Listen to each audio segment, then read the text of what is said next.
So today we're going to be talking about, can Allah have a child if he wanted to? So just to jump straight into it, um, first I'll give you a little bit of background about me since I didn't do it in the first video. I am a uh, Eastern Orthodox Christian, and basically what we're going to be doing is, can Allah have a child if he so wanted to? So we're looking at this verse right here in Surah 6:101. It says, "He is the originator of the heavens and the earth. How could he have children when he has no mate? He created all things and has perfect knowledge of everything."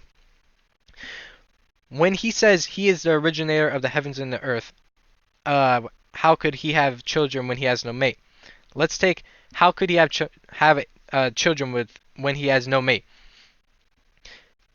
I'll give you this for example. If I said, hey, I can't drive this car unless I have a key to drive it, I am implying that I need a key to drive it. And when he says, how could he have children with him when he has no mate? He's implying that unless he had a mate, he would have no children. Now, Muslims will probably say something like, well, it's below him to have a child. Okay, cool. It's below him. But that's not the question that I'm asking. I'm asking, how could he uh, have a child with no mate?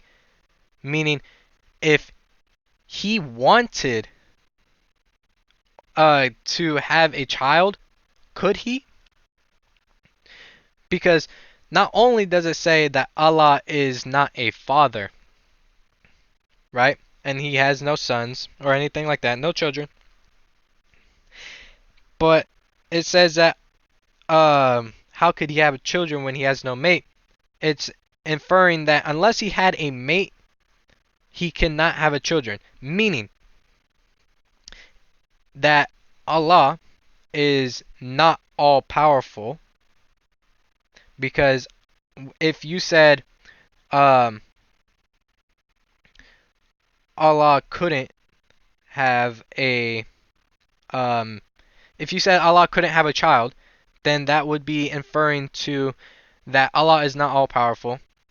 But if you said he could have a child, but he would have to have a mate, like what this verse is inferring, that would mean also he's not all powerful because he would have to have a mate. Um, but also, if he were to have a child, whether or not he had a mate or not, he would also be contradicting himself. If you go watch the last video, he would be contradicting himself because Allah is not a father and has no children.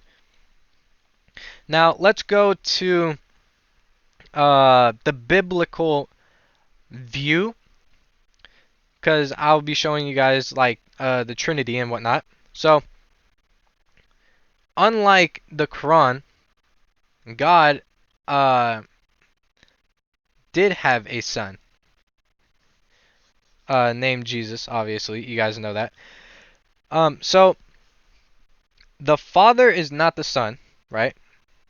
The Son is not the Holy Spirit, and the Holy Spirit is not the Father, but they are God as one. So they are three divine persons or hypostases as uh as one essence or God, um as one essence or God. And the Father willfully begot the Son. He didn't need to, and he didn't need to give his spirit, but he willfully did it. And the Son uh although begotten from the Father, is not the Father. And I will give you a um if I can find it. I'll give you an example of what I mean right now.